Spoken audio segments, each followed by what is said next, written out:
Happy Wednesday on a Thursday, ladies and gentlemen, and a special happy night to all you Who Dat Nation, and especially you Bayou Blitz family. Welcome to a special Thursday night edition of the Bayou Blitz podcast. I am Bob Rose. I am half of your superhero tandem for this evening, and joining me is my I'm not going to call him a sidekick because that would be a slap in the face. So I'll just say friend and partner, Brendan Boylan. How are you tonight, Brendan? Superhero combo. See, now you got me thinking. Is there a great superhero combo that didn't have a sidekick? Um, I'm dating myself, but the first one that comes to mind is the Wonder Twins, and we ain't that. We're better than the Wonder Twins. Yeah, I'm on record saying that. Wonder Twins activate. Yeah. Yeah, I don't Uh, know. man, You guys hit me in the other than chat. that, I don't know. I don't know. Yeah, maybe. No, because they weren't partners. I was thinking like Batman and Robin, but when Robin got older, and Nightwing, but they were their own separate entities Right, at that point. So right. anyway, if you guys got one in the chat, definitely throw it in there. Give us Yeah, some that works. superhero nicknames or something. I don't know. But no, everything's good. We appreciate you guys tuning in for a special Thursday edition as Bob's coughing out a lung over there, and I was driving through fog last night in the Smoky Mountains of Tennessee. So I'm back here. I do want to just start real quick. You know, Bob, you and I were talking about it off air, and though it's not football, it's kind of football related because David Tepper owns both teams. But some tragic news in Charlotte today as Antoine Walks of Charlotte FC passed away today. The Tepper family put out a statement this morning, but just thoughts with any friends and family. I'm sure I know people here in Charlotte that were close to Antoine during his first year here in Charlotte, and his 3 years before that in Atlanta. So just thoughts with the Walks family and Charlotte FC and everybody involved in that. But Bob, lots going on in the NFL. You saw a lot of rumblings of coaches being fired, coordinators being let go, guys staying, guys going, and we'll just go ahead and start with the boiling pot of news, if you will, and you guys voted for it in our Twitter poll. So for you guys that voted for it, we appreciate that. You guys wanted to hear about Pete Carmichael being retained as the offensive coordinator per reports, and a step further, Bob, outside of one offensive assistant being let go, it doesn't sound like the Saints will make any other personnel moves on the offensive side of the football. Bob, this is a Saints offense that, even going back to last season where they started four quarterbacks, you can include the Monday night disaster against the Dolphins and all that, but they start four quarterbacks. It never really got into sync because Jameis was one style player, Taysom was another style player, Simeon was another style. It never seemed to get into a groove. So you almost give them a hall pass for that season. This season, however, the offense was putrid at best, whether it was with Winston or Dalton. You and I heavily criticized the offensive play calling throughout the year. We heavily criticized the lack of involvement of certain players in the game plan week to week. You can almost compare it to just a changing rotation in basketball where you don't know who's going to see, the court or see the field at what time and how many touches they're going to get and how involved they're going to be. All of that happened. And a lot of us certainly thought, well, Dennis Allen, defensive-minded coach. The defense looked really good over the last, 6 or 7 games of the season, setting some franchise marks up there with the Dome Patrol. So we thought certainly the defense will stay intact, but the offense, something's got to change, right? Well, the Saints came back this week and said, nope, they're going to hold it all together. What's your initial thought? My initial thought can't be stated on the air, because we're trying to get our show to grow, not get it banned. But Fair. it starts with the letter F. Uh, Fun. Literally, all those times that Dennis Allen said, and we made fun of Dennis Allen saying, "We're just going to keep doing the things we've been doing." I mean, my God, he's going to take that saying to the grave, quite clearly, to at least his career grave. I can't say shocked because nothing in the NFL shocks me. At least very little happenings, but I'm very surprised. I thought Pete Carmichael, who, remember, this was a guy that did not even plan on coaching this past season. I thought at the very least Pete Carmichael would be kicked upstairs and be given a cushy job title, like Bruce Arians was with Tampa Bay. But no matter how you sliced it, I thought that the Saints would be looking or interviewing for new offensive coordinators. So I'm extremely surprised and disappointed because we're going to keep doing things the way we've been doing. Well, you had. Good night, honey. I love you. You had the dead last passing offense in terms of production in 2021. You averaged 12.3 points per game down the stretch of this season. You averaged 6 points in the second half of the last 9 games of the year. And like you pointed out, the offense in general just seemed directionless, without an identity, and an absolute albatross to a defense that was playing championship level football the last 9 games. So, yeah, Dennis Allen, you keep doing the things the way that you've been doing, because that's going to drive you to the unemployment line. My disappointment level is much higher than my surprise level. I think that's a good way to put it. It seemed like at parts of the season it was let's throw it at the dartboard and we'll let the dartboard tell us, what we're gonna do moving forward. And I think that was part of the frustration and confusion for a lot of fans this year is there was never anything that was going to really change the inevitable of what was going on. And it was bad. It was really bad. I'm going to take a second to scroll through here and pull up what our friend John Hendricks said about it earlier today in his regards, if I can find it real quick. But my initial thoughts are this is I totally understood last offseason when the Saints wanted to stick a lot of guys in familiar spots and keep guys in familiar spots, especially when you have 100%. such a drastic coaching change from having Sean there for like 16 years. You want to keep guys comfortable. Mm-hmm. And especially with the news that was coming out with Pete about really questioning coming back and coaching, I think the thing was, okay, this is going to be like a bridge guy. This is going to be a holdover type of a deal. And that even throughout the season, especially how poor it went, I thought that was going to be the case. Well, he's just going to be a placeholder. They're going to find somebody else. And like you said, he'll get elevated to, what I say, it might have been last week. You take 3 business sounding words, you put them together, you have a job title. I mean, it doesn't matter. Senior offensive consultant or something like that. Perfect, right? Like that's what we all thought was going to happen. This year was putrid. This year was horrible. And you go back and you look at the track record, though.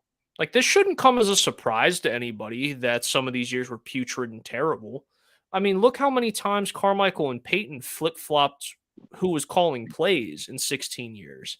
And was that like a power struggle? Yeah, perhaps a little bit. But you can certainly look at some of those years and go, okay, well, Carmichael really had it this year. Our favorite year was a Carmichael offensive play calling year in 11. Mm-hmm. But then you look at, like 2012 when Sean was suspended and Carmichael was like the acting, head coach. That didn't go well. That offense wasn't good. And you go down the list and you see issues even in these high-powered, super offenses. It was like, okay, Carmichael's driving the Ferrari. And then the next year it was like, okay, well, this is not so much a Ferrari, but maybe this is a Camaro. It's still a sports car, but it's not a luxury sports car. Now we're at the point where this is a 3-wheeled 1992 Honda Accord, and that's just where we're at. I was going to say 1981 Toyota Camry. There you go. I mean, whatever it may be, and unfortunately, the fact that you and I can see a problem, the fans can see a problem, but the Saints don't. It's a little concerning. This is what our friend John had to say about it. He said Dennis Allen is betting his job on Pete Carmichael. Gotta say, an extremely slow start next season will not be favorable. So I want to get your thoughts just on that statement alone. Obviously, it's an opinion from our friend and colleague, but I don't know if I've seen anything even in what was written by different people today that states a situation much better than that. Is Dennis really going to live and die on this hill of keeping the band together? Because in my mind, if the Saints start next year, regardless of who's playing quarterback, if they start next year 0-3, 0-4, and they're only averaging, what'd you say, 12 point something points per game, at that point, you're not on the hot seat. You're sitting on the steps of hell, right? Yeah. And you should be. We don't know what kind of personal relationship that Dennis Allen and Pete Carmichael have.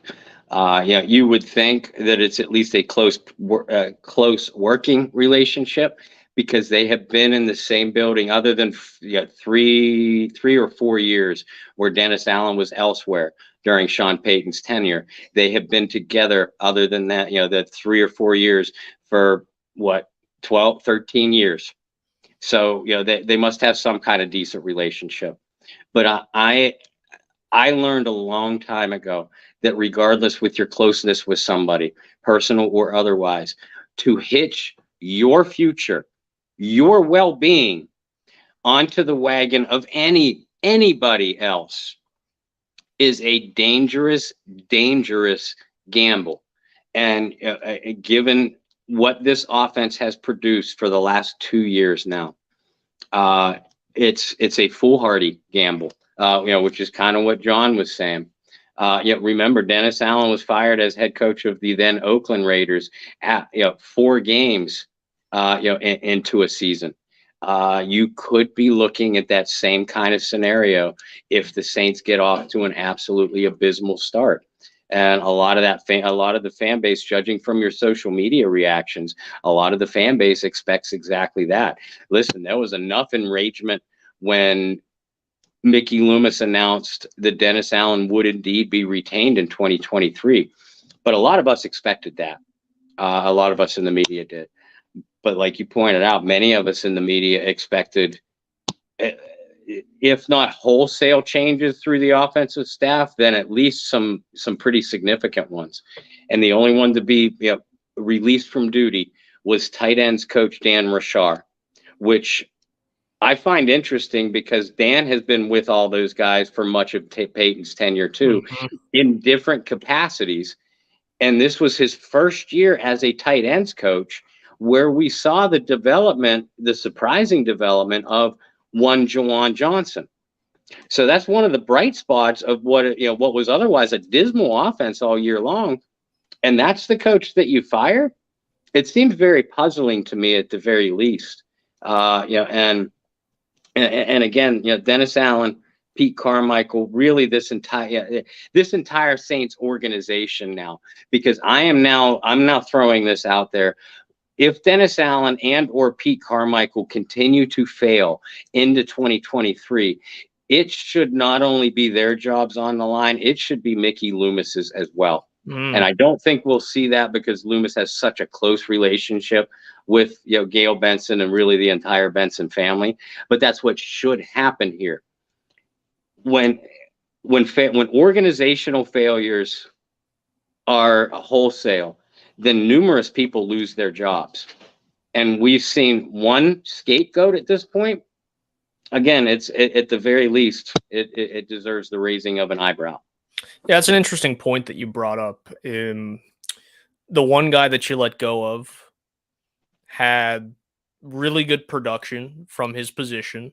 You talked about Juwan Johnson. I'll extend it a little bit in saying that I think that over the course of the season, there was a more defined role for what Adam Troutman is going to be for this team moving forward. I'm not saying it was a great year for Adam, but his role's much more defined than what it was.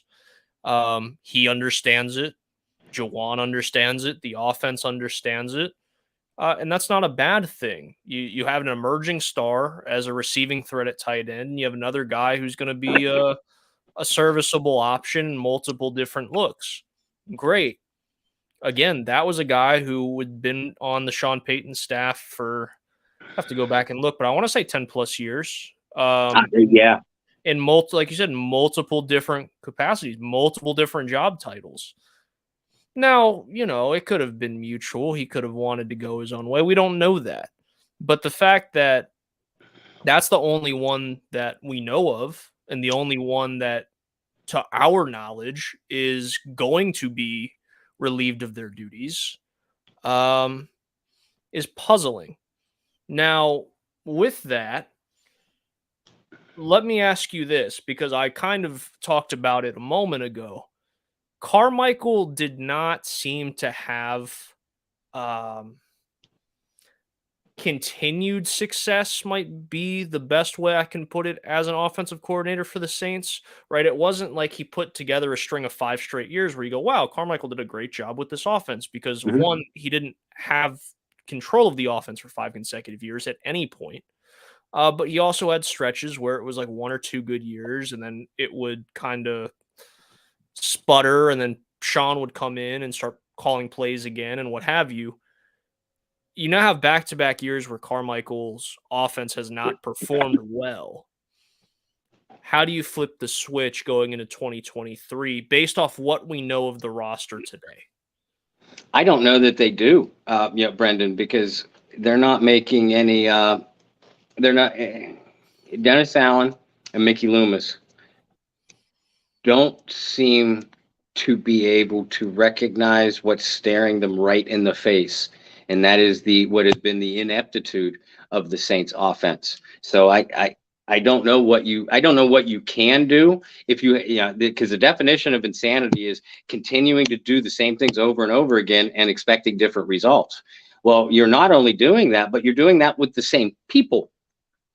So again, is there intention to really fix anything schematically? I don't know. It needs to be their intention. But nothing has, and this is still way early. But again, if you're talking about the same personnel, the question needs to be asked: what exactly are you going to change, New Orleans Saints? Because we've seen no indication that you're even willing to admit that there's a problem in the first place. And our mutual friend Alan Ulrich on the Tuesday night Under the Dome podcast, he brought it up numerous times this season, but he brought it up again this Tuesday evening. Pete Carmichael deserves all the credit in the world for the success of the Saints offense during the Sean Payton, Drew Brees era, because Pete Carmichael, but I'm about to get into what the problem is. Pete Carmichael, Joe Lombardi, who was recently fired from the Chargers, the scapegoat out there for a dismal playoff failure, but whose offense had a lot of the same problems that Pete Carmichael's offense did, just with a better quarterback. One of the keys to having a successful coordinator is game day play calling and game day adjustments. And that's where the awful failures of this unit has been so spectacular over these last 2 years. We have not seen consistent play calling. We have not seen, we've seen directionless play calling. We have seen an absolute inability to adjust to opposing defenses game after game, week after week. So you know what that tells me, and we all knew this anyway. That tells us how good an offensive coach that Sean Payton actually was. Pete Carmichael, Joe Lombardi, Dan Campbell, all those guys, they deserve a lot. And Doug Marrone, they deserve a lot of credit for helping Peyton and Breeze put together the weekly game plans for this successful offense between 2006 and I'll say 2019, because 2020 was not a thing to behold either. But what made this offense special was not only the putting together of the game plan, but the ability to adjust and the instinct of when to make certain play calls and in what situations to do this or in what situations to do that. That's where Sean Payton was a master. That's where Pete Carmichael has been an abysmal failure. That's one of the reasons why Joe Lombardi has lost his job. As one of the reasons Joe Lombardi also failed in Detroit, if you recall.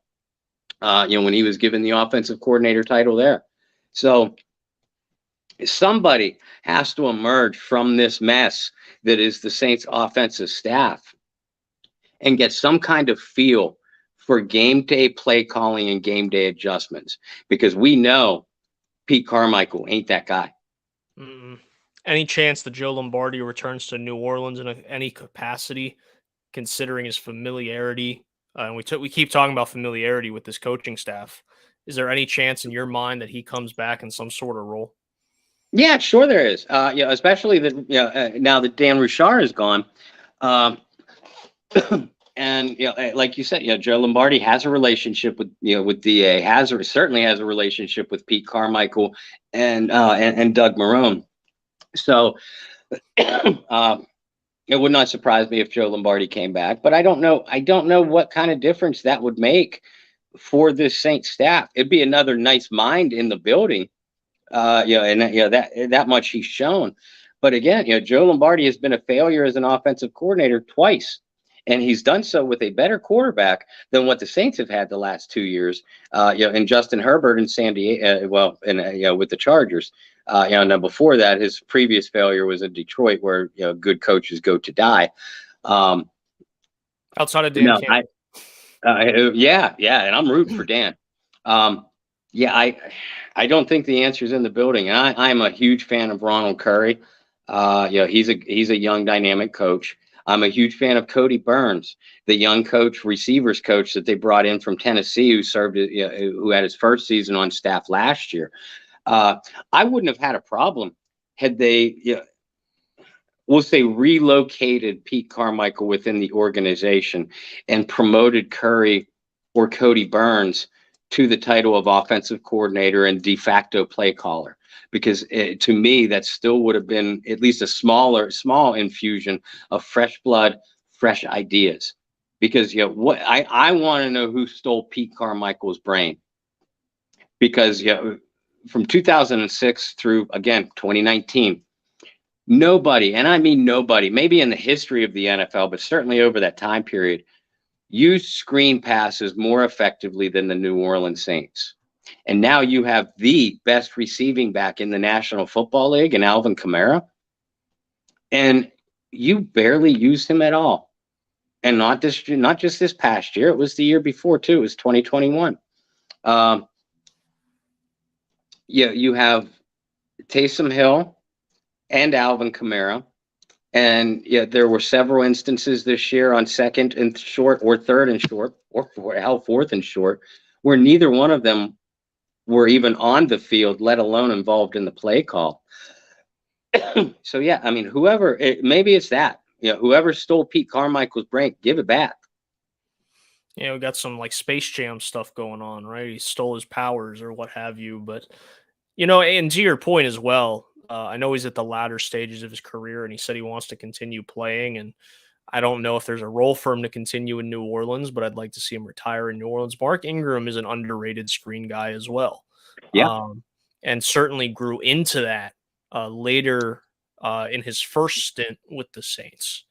Well, that shows two things. Number one, shows Mark's ability and desire as a football player.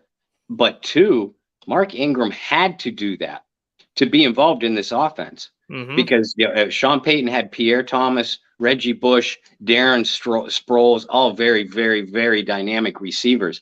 So Mark Ingram just wasn't going to get the quality snaps unless he learned how to pass block, unless he learned how to catch and make plays out of the backfield as a receiver. So while I give all the credit to Mark in the world for doing that, he also had to in this Sean Payton offense. The Sean Payton offense that, oh, by the way, had some guy, an offensive coordinator named Pete Carmichael. How about that? And remember, that was one of the biggest knocks to Mark coming out of college after winning the Heisman Trophy is, well, can he become anything more than a guy that runs between the tackles? And like you said, props to him. He definitely became more than that. Had to, because there was rumblings there for a couple years he wasn't going to be in New Orleans long, but he ended up being a decent screen guy. And then I look at guys that are on, I mean, here's the other thing, and without getting on a whole tangent on the running backs, because you and I could go on a whole tangent on the running backs another week, not just Alvin. But you look at the guys that they brought in later in the year because of the injury to Mark. David Johnson had definitely lost some steps, multiple steps from that 2,000-yard season he had. 2016 with Arizona. But he got 2,000 scrimmage yards. How? Not just on the ground, but catching the ball out of the backfield. Eno Benjamin, a guy that you and I really like as a prospect because he has some dynamicness about him as a runner and as a pass catcher. Again, the couple games he was utilized in Arizona, the game he was utilized in where he had almost 100 scrimmage yards against the Saints. A career high, by the way. Right, was utilized as a pass catcher as well. So why over the last few weeks of the season did we not see that? I mean, David Johnson, I think there was one game where he had more targets than Alvin Kamara, and it was like 2 or 3. But if you and here's the other thing too, is one of the things I hate about just fans in general is everybody wants to go back and say and compare and go, well, this team now, let's go back and compare it to this team. But you see the success that the Saints had over the years, and we're talking about this not because of Sean Payton, but more because Carmichael was such an integral part of all of that. You go from 06 to, let's say, 19, like you said. And let's see how many we started the show talking about superhero tandems. Let's talk about running back tandems real quick in New Orleans history, in the Sean Payton, Pete Carmichael era in New Orleans. All right, let's start 2006. Deuce and Reggie. All right, you go a couple years, Deuce is gone, and you go to like the Super Bowl year of 09, and you talk about Mike Bell, Pierre Thomas, Reggie Bush. And you go to 2011. You and I's favorite Saints team, and you go Darren Sproles, Pierre Thomas, Mark Ingram. You go a couple years from that, and it's still Mark Ingram, Chris Ivory, Darren Sproles. Darren Sproles leaves, and you get Alvin Kamara and Mark Ingram.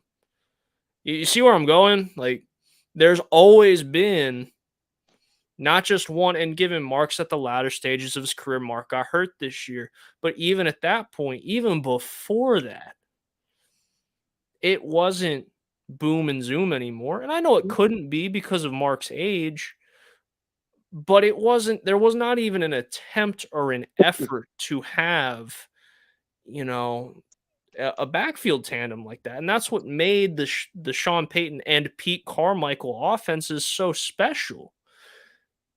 And yeah, you could sit there and go, well, Brendan, listen, they had Colston, they had Jimmy Graham, they had this, they had that. Yes, they had matchup nightmares all over the place. But the fact that they had 3 running backs, and doesn't get talked about enough. Yeah. But personnel, some of those years with the Carmichael play calling years especially, the Saints were so good about personnel changes and so quick with getting guys on and off the field, defenses didn't know who was in the huddle. And the fact that you had 3 different running backs that were not specialists, right? So many times we want to, well, this guy's a bruiser, this guy's a third down back, this guy's a scat back, this guy's a, all of them had the ability to do anything. Yep. That's what made the offense so dynamic. And you have the most dynamic offensive threat in the league, in my mind, when healthy, in Alvin Kamara, and you're not even utilizing him like that. Yep. That's where the biggest issue was this year. Yeah, and there are people that have came at me and said, well, they didn't run as many screen passes because of the injuries along the offensive line. Okay, but those injuries weren't every single week. A, and B, okay, if you do feel a little bit discouraged or fearful of running some of those screen passes with second or sometimes third string offensive linemen, then what about lining Alvin Kamara up outside the numbers, in the slot, or even out wide? Because we saw that all this year. No, never. And again, that was where the failure came in. And listen, I know you had struggles at quarterback. I know Jameis Winston was hit hard by turnovers early in the year. He did not have good pass protection in Jameis's defense either. Andy Dalton, extremely limited, and those limitations showed, especially the last half of the year. But to me, you still, when you have an emerging, a developed threat like Juwan Johnson, a rookie star like Chris Olave, a versatile talent like Taysom Hill, a dynamic talent like Alvin Kamara, and a surprising emergence from a game breaker like Rashid Shaheed, you simply have to have better offensive numbers than you had. You simply do. Quarterback or no, I am pretty sure that with me at quarterback and my multiple rotator cuff injuries, that they would have averaged more than 12.3 points a game with me at quarterback, but a different play caller than Pete Carmichael this year. I'm convinced of that. You have to be creative, and that was one thing that the Saints were so good at over the years, and just to continue to beat a dead horse, they just weren't creative this year. And that is why, in my mind, it's the most shocking.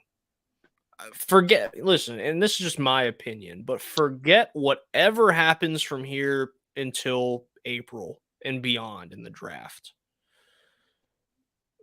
Forget where Sean ends up this offseason. The most surprising move of the offseason for me will be the one that was made today. Forget what happens to Mike Thomas. Forget who's playing quarterback for the Saints next year. Unless it's Jameis, that might be 50-50 for me on Carmichael and then Jameis coming back to be the starter. For shock value, yeah. Yeah, shock value, yeah. But this is the news for me that surprises me and probably will surprise me more than anything else we hear this offseason. Not so much that he was retained, but that between all the people you and I know, Bob, there wasn't even rumblings that the Saints were going to have an open mind about not bringing him back. There was not even a report or rumbling or even like a little squeak of a mouse that the Saints were interested in potentially looking another direction. Yeah. Interviewing, you could have done this. You could have done so many different things. You could have, for example, today, you let your tight ends coach walk. You could interview somebody for the tight ends coach position, but it ends up being, your next offensive coordinator. You could have done so many things, but they didn't even it wasn't even a thought of, hey, our offense was terrible. It was putrid. If I was a little bit smarter and I knew I'd go on a little tangent, I would have had it uploaded and playing for you guys. But insert Jim Mora spill. They couldn't do diddly poo. They couldn't get a first down. They couldn't do anything after all these years of high-powered luxury sports car type of offense. To the last few years, I mean, at this point, like I said, we got 3 wheels now. right? Like a wheel has came off while we've been driving down the interstate. And our Ferrari is now a 80s Camry or whatever Bob said earlier. And there wasn't even a thought of it's like doing that and driving down. For me, it'd be like driving up 85 to come see you and what have you. And knowing that I'm down to 3 wheels and not once going, maybe I should pull over and reevaluate this situation. So I'm just going to chug along and see what happens. Well, at some point, the whole car is going to fall apart. And I think, at least for you and I looking at it, and the fans and the people in this chat and all the people that read your work over at Saints News and have read mine, it's, well, yeah, we can kind of see over the horizon. This thing is about to take a nosedive, and there is no want. We talked about heart towards the end of the season. Yeah. For players, but I'm at the point with coaches where I don't see the heart to want to be better because they're just going to keep on doing what they're doing. Well, that's it. You compared it to a car. The wheel came off. So sparks are flying. Grayish brown smoke is pouring out of the front of the engine. Blew out a muffler back on exit 4. But I'm going to look in the camera and tell you I'm going to keep driving. I'm going to keep doing things the way I'm doing them. That's where the Saints are right now, folks. And going back through some of these comments, I can only imagine. Here we go. It's going to be some rough times. It took me a little bit this season covering the team because, and Bob will echo what I said. Going into the offseason this past year, seeing the defense, hearing about the defense, Jameis was healthy. Jameis had a full year. I fully expected this team to, I don't know about a Super Bowl run, but I fully expected this team to win the division. And it took me about halfway through the year. I was like, this team's not going to be good. They're going to be bad for a long time. Continuing. Offense was poorly coached. They looked like they didn't know what they were doing. Thanks. We both kind of agree. Carmichael made it clear that Marone and Streif did the game planning, their O-line coaches. He didn't want that offensive coordinator position. I haven't heard that one. I don't know anything. No, me either. And you know what? Marone has game planned before. He's been offensive coordinator before. He has been an offensive coordinator in New Orleans before. He was Sean Payton's first offensive coordinator. So I think if Doug Marone was doing the game planning, there are worse things to happen. Frankly, I think Marone deserves kudos. Marone is one of the few offensive coaches that I will give props to for his development of Cesar Ruiz alone. Cesar Ruiz, who was arguably the team, and I don't think there's much argument here, the team's most improved player from 2021 to 2022. And I think a lot of that credit obviously goes to Ruiz, the player, but a lot of it should also go to Marone, the coach. So I don't. And look, I forget who made the comment, so I apologize. Even if all these guys, and this was the case with Peyton too.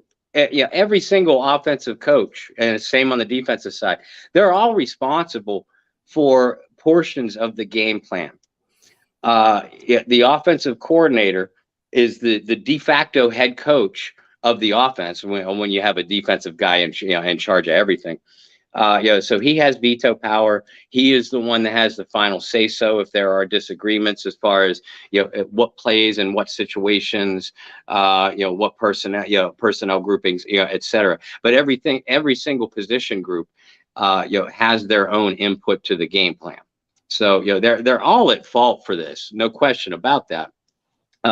Including the man in charge, Dennis Allen. Even though he's a defensive guy, as the guy in charge of game day situations, he can also very easily say, Pete, our offense was embarrassing last week, all of the last month, whatever.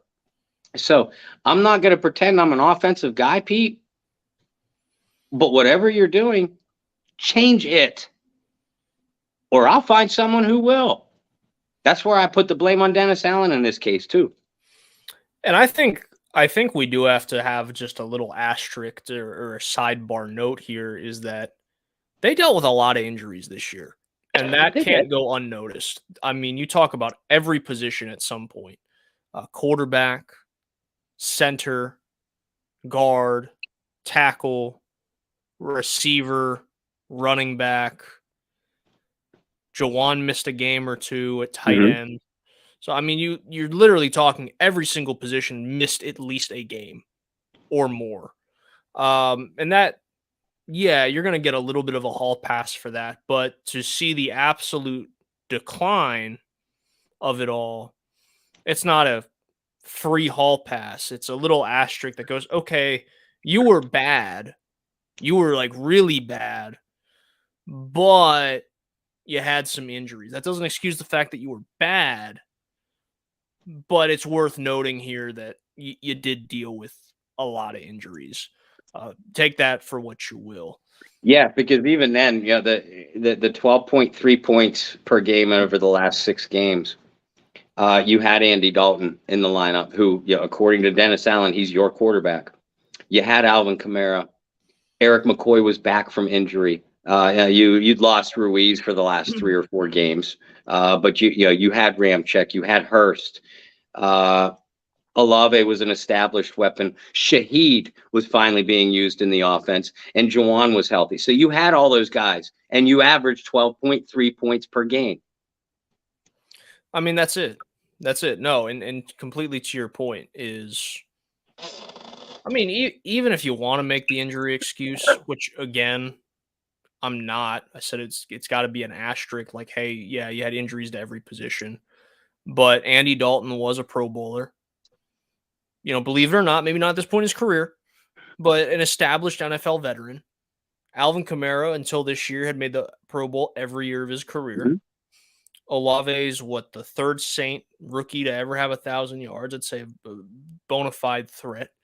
Shaheed was, I mean, he was getting love on broadcasts. He was getting love from lots of people for his development as a wideout. Jawan Johnson had the second most touchdowns by a tight end this year, behind Travis Kelce.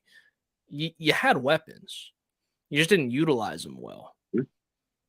Again, yeah, it hurts not to have Mike Thomas. It hurt not to have Landry, even though I think Landry was a shell of himself even before the injuries. Yeah, it hurts not to have those guys. It hurts not to have a big arm in Jameis Winston. But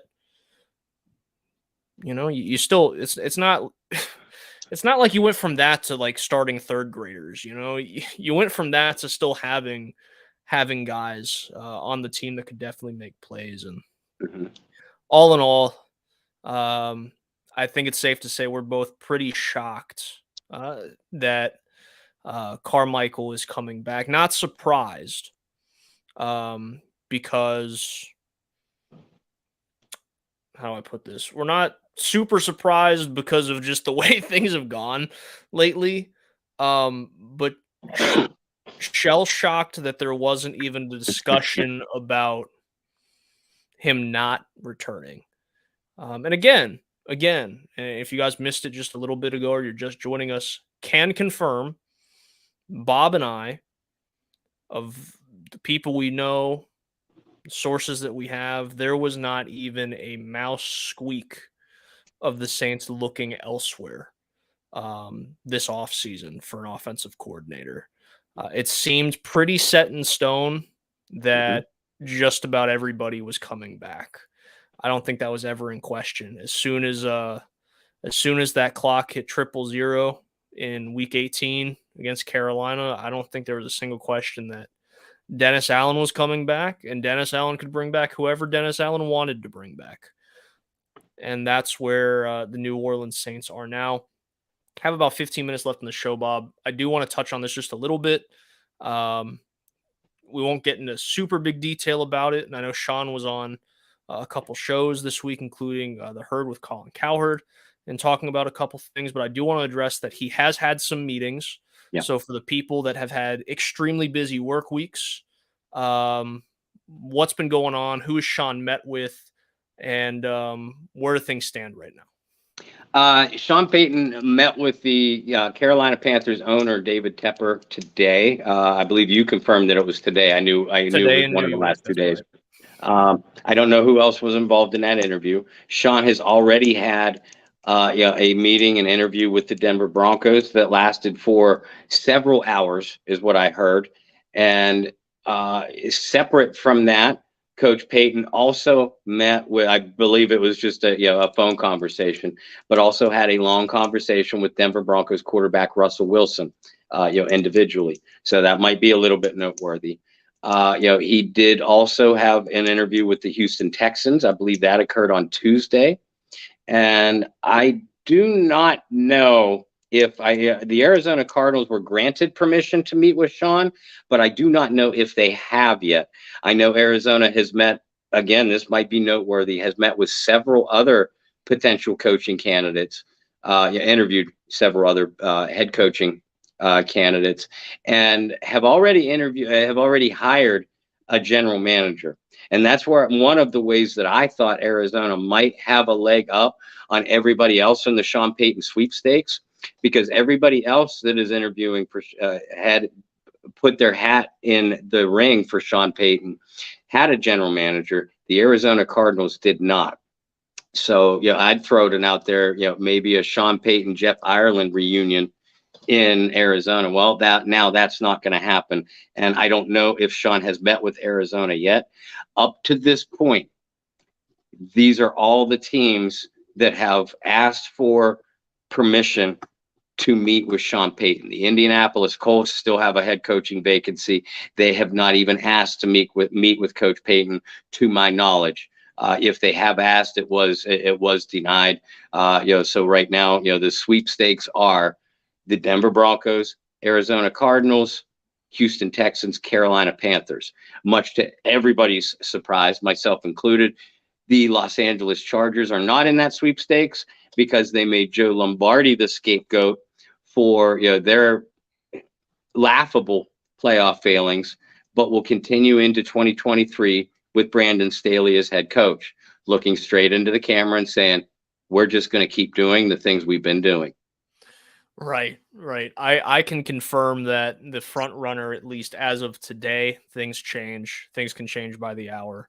But at just about 10 p.m. Eastern Standard Time on Thursday, January 19th, 2023, the Broncos appear to be the front runner for Sean Payton. I know that Sean had some conversations with Vic Fangio, which made things a little awkward if he were to go to Denver. However, you brought up the key piece of that is that Sean has already had discussions with Russell Wilson and had conversations, and there were rumblings while Sean was still in New Orleans and Russell Wilson was available that could have been a potential match. And personally, I think, especially with how bad it went for Russ in his first year in Denver, I won't call Sean Payton I won't call him the savior of Russ's career, but I think that would be a pretty good anecdote to try to get him back on track. And I think that has the potential of being something special if that's where Sean ends up wanting to go. I do want to bring up too, because you just mentioned Joe Lombardi's name again. I mean, Sean had already supposedly had this all-star like cast to follow him. There was never a name of an offensive coordinator really thrown around. And we talked about the history of Lombardi and Sean, and if Sean's going to be calling plays, Lombardi could kind of be the Wizard of Oz and hide behind the curtain. And I think that I still believe that some guy named Drew Brees is going to be a quarterback coach or some sort of offensive assistant down the food chain of wherever Sean Payton coaches. Again, if he coaches again in 2023, I still think it's somewhat possible that he could return to the Fox studios. I really think personally it's going to happen. He's going to end up coaching next season. Just the question of where. I'm with you on the Drew thing too, coming in and being some sort of offensive consultant. And we are very well aware of Drew's relationship with Joe Lombardi and how good that is. And the fact that you could potentially have all three of those guys working on the same offensive game plan week in and week out with the potential of a Hall of Fame quarterback in Russell Wilson. I think that could be pretty scary. It's a lot of really good offensive minds together.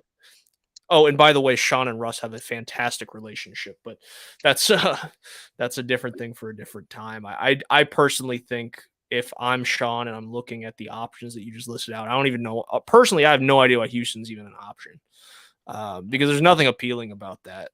I look at Carolina and similarly go, I don't know why you'd want that either. What essentially this is what goes on in my mind. What does this team offer Sean that New Orleans does not?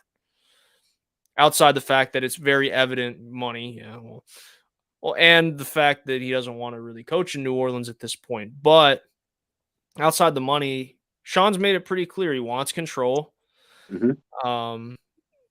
He's a control freak. I think it's safe to say that. We'll both admit that. He needs a good working relationship with a GM. He said the quarterback's not so important to him at this point. But when you look at what you just listed and you have, we don't really know in Houston. Houston, we have a problem at quarterback.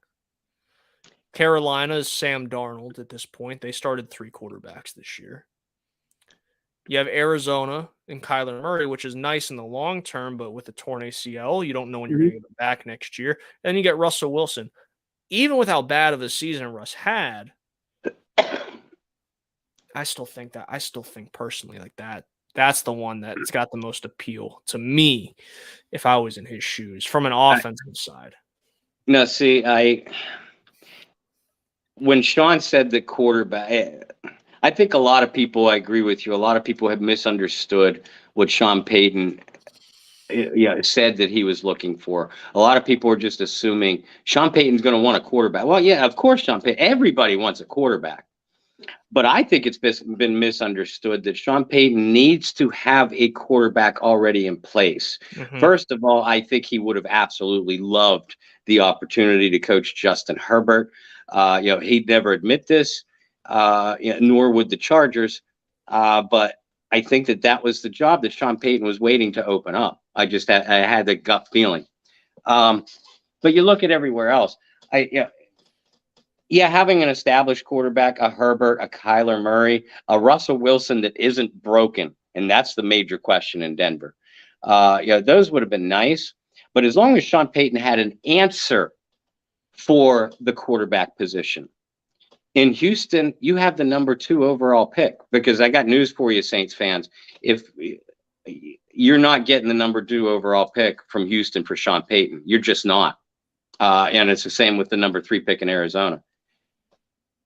Any franchise that would want to make a move like that for Sean Payton is going to turn Sean Payton off, because he's going to say, if you're willing to give up this high a draft pick, then I don't want you.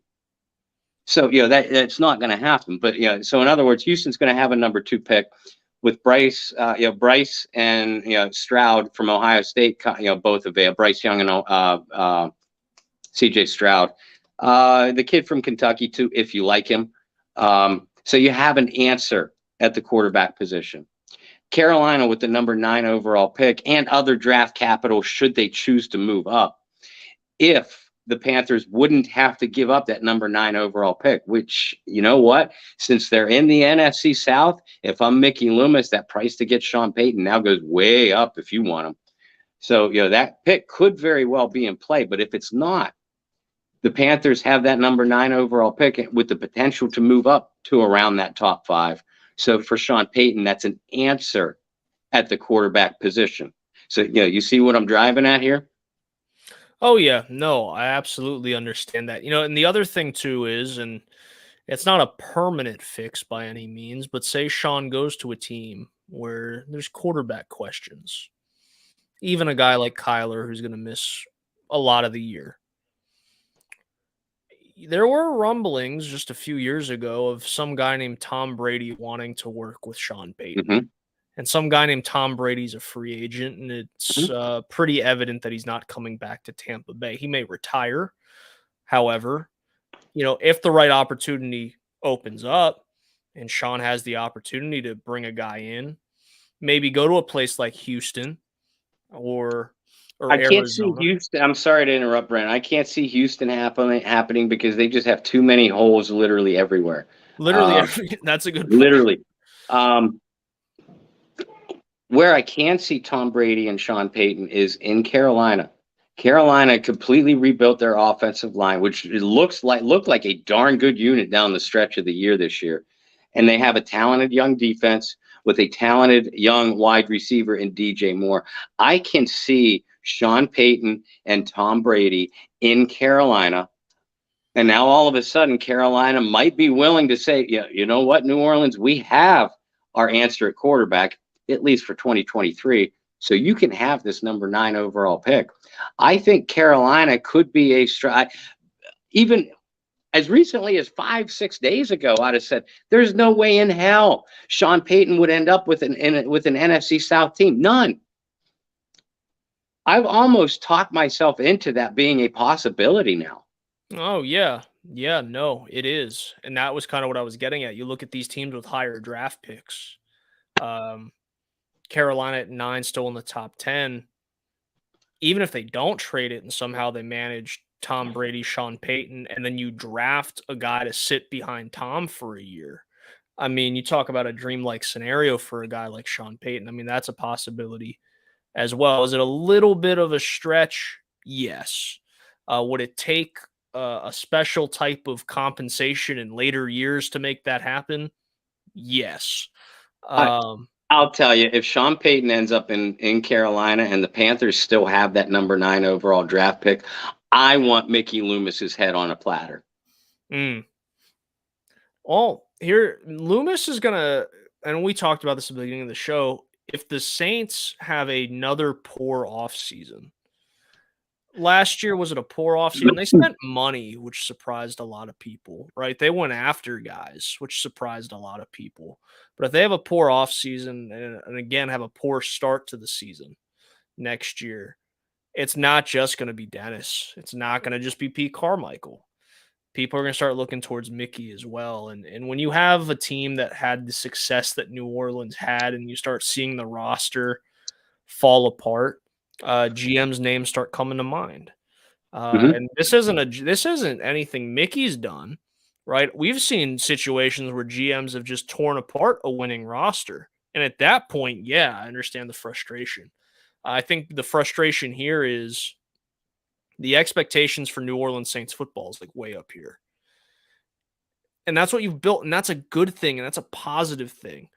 So when your expectation levels are here and you can't even come like here, and the reality's like here, you're going to have people calling for your job, whether it's Mickey, whether it's Dennis, whether it's Pete. And in the defense of the team, mostly the defense, we're not going to give any praise to the offense on this show tonight. And if you guys thought, you really haven't watched the last almost hour or listened to the last almost hour. In Dennis's defense and the defense's defense, they look really good at the end of the year. And for the last stretch of month and a half of football, really the last month, the last 4 weeks, we'll call it that. If they had any offense at all, they were going to be a playoff team. Yep. Brendan, they had 10 points of 20 points or less. They had a 5-5 record in those games. 6 straight games of less than 20 points to end the year, tying a franchise record. Their record in those 6 games of under 20 points, the record was 3-3. And again, I go back to why, because they scored 12.3 points per game. Well, it's like going in a time machine, right? That is almost going into a time machine and watching the Saints of the early 90s, where you go back and you go, well, if we just had a quarterback, if we had any sort of offense whatsoever, I mean, I wasn't around, Bob. I'm just going off tape and numbers. Thanks, Brendan. You're welcome. I had to throw it out there. Today. But you could easily make the case that if the Saints had an offense in any of those Dome Patrol years, they'd probably win a Super Bowl. Right? And I'm not saying that was going to be the case with this team because this team had a lot of problems. Yeah. You quarterback was not the fault. Quarterback was not the number one reason that this team went 7-10. Far from the number one reason. Right. But you mean to tell me with how good that defense was playing down the stretch that they couldn't have at least won the division and made life difficult for the Cowboys on Monday night? If the chips all fall that way still, I think they would have. Mm-hmm. I don't know if they would have won, but I think they would have. So with all that said, the defense does deserve some praise. We will definitely have a breakdown in the next couple weeks. Offense, defense, special teams, coaching, all that good stuff. But when you have news like this pop up, got to talk about it. And we're really appreciative of you guys giving us feedback and telling us what you wanted to hear about. I mean, shoot, Bob and I talked about it for a whole hour. And hopefully we broke it down for you guys enough to understand that, hey, even us who cover this team for a living, we're just as surprised as you are. And these are the reasons we're surprised. People instantly started private messaging me on both Twitter and Facebook asking me why. And I swear to you, I apologize. I can't give a better answer. But there was a couple occasions where I just sent back a single emoji. I don't know. I don't know. Well, I mean, that's what it is. I mean, like, I'll say it for a third time, is the fact that no one in our circles, including, the Kyle Mosleys and the John Hendrickses of the world, who are thought of very highly within that New Orleans Saints facility. The fact that we didn't hear anything even from those guys about any rumblings of any thoughts of any of these guys being replaced or that their jobs may have been even in question tells you all that you need to know. Yeah, and frankly, it was assumed by all insiders and all New Orleans Saints media. There wasn't one outlier that thought that Pete Carmichael would be back before Pete Carmichael was announced that he's back. And then that made us all realize, well, wait a minute. Like you said, they really haven't given any indication that they were even looking to replace Carmichael. So it was all of us assuming that they would make a change. Well, I mean, they didn't. We'll just keep on doing what we've been doing. When you know what assuming does. Yeah. Well, guys, before we tell you where you can follow us on the great World Wide Web, and first one to thank you guys. When we have to move the show, you guys are still show up. You guys are still wonderful. So we appreciate you guys tuning in with us this evening. I do want to throw it out there again because we got to pick a winner on February 1st. Well, actually, I got to check my calendar. Is February 1st a Wednesday? That was good. February 1st is a Wednesday. How about that? Wow, that is good. That is good. So on February 1st, we got to pick a winner for which one of you guys are going to be taking home a Drew Brees Funko Pop. So reminder, you guys can do it right now as I'm talking. All you have to do is just how you guys have been commenting and showing up in the chat all night long. Just sit there, type in your first and last name, type in your favorite Bayou Blitz moment of the season. It could be something as simple as tonight's my favorite show ever. You guys could reference any of the great guests we've had, Jim Everett, Willie Whitehead. You could go back and talk about some random time that Bob I just went on a great rant. Any jokes we've made, whatever comes to mind, just go in, type in your first and last name, type in your favorite moment of the show, hit send. You're going to be automatically entered. But you do have to be here on February 1st when I draw the name. You have to be in the chat to be able to claim the prize. That's the only catch. Other than that, one of you is going home with a Drew Brees Super Bowl 44 Champion Edition Funko Pop. It's pretty cool. Pretty cool stuff. Well, Bob, my friend, congratulations on getting through the show without coughing up a lung. You warned me before the show, but you did. I thought you did pretty well. Pretty well. Not too bad for a sick boy in Pittsburgh in the middle of January. With that, where can everybody follow you on the World Wide Web? Well, yeah, folks, thank you for bearing with me. It wasn't my best moment. I struggled, but I appreciate you hanging in there with us. Hopefully, fingers crossed, I'll be better next week. In the meantime, you can follow me on Facebook, Bob Rose. I'm over on Twitter at BobbyR2613. As always, all of my work can be followed through the Saints News Network and at Saints News on Twitter. And make sure you keep, I've seen an increase in the numbers on our Bayou Blitz Twitter page at Bayou Blitz Pod. So make sure you keep funneling people over towards that. And don't forget about our Facebook group, the Bayou Blitz Facebook group. Now, Brendan and I publish all of our shows on our personal pages, but we really want to get to the point where we mainstream everything. We call you guys our Bayou Blitz family for a reason, because you are that. I want to get to the point where we put our shows and even some of our works, my articles, so on and so forth, on the Bayou Blitz page first, and give you guys at least several hours, maybe even up to a day, where you have the opportunity to go back and rewatch a show, or you have the opportunity to read an article before the general public does. So in order for that to happen, you got to make this group grow.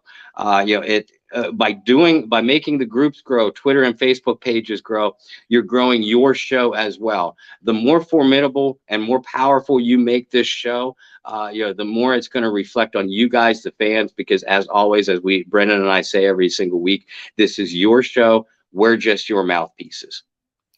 That's it. Guys, we're so thankful and appreciative of what you guys have done thus far for us. For me, follow me on Twitter and Instagram at BT Boylan. Continue to follow Bob Rose, John Hendricks, Kyle T. Mosley, Saints News Network. If you guys are not online, not on the Twitter worlds, I'm still going to be doing the Bayou Blitz, hanging out with you guys every single week and providing great feedback and content through not just here, but Facebook and Twitter as well. I am no longer writing for the Saints News Network, as I'm going to be exploring some other ventures with my production company. Super excited about what's coming with that. Super thankful for everything with the Saints News Network. But this is going to be demanding a lot of time, and I really wanted to put everything into this, into the production company and see what we can build from that as well. But make sure you follow all those guys in the Saints News Network over there. We're going to be back next week. We're going to be having great conversations throughout the off season. We're going to talk about some of our awards for the team. Bob, we haven't even gotten to that. It's going to be next week's show is offensive MVP, if there actually is one. Defensive MVP, biggest surprise, most improved, all that good stuff. And of course, if there's any breaking news, we're going to have it for you too. I mean, shoot, we adjusted the whole show today because Pete Carmichael was the hot topic. So super excited to see you guys next week. Remember, and I'll keep it going just for a little bit longer so you guys can throw those comments in there. I just need your first and last name and your favorite Bayou Blitz memory. You're going to be entered in for a Drew Brees Super Bowl 44 champion Funko Pop, just because we wanted to say thank you for all the support you've given us since July. Bob, we've been doing this show together since July. We're getting up there in months. Before you know it, we're going to be celebrating a year anniversary, and it's all thanks to you guys. Yeah. Follow the Bayou Blitz on Twitter as well at Bayou Blitz Pod. And until next week, find peace, spread love, practice positivity. And we'll see you next Wednesday for the Bayou Blitz podcast.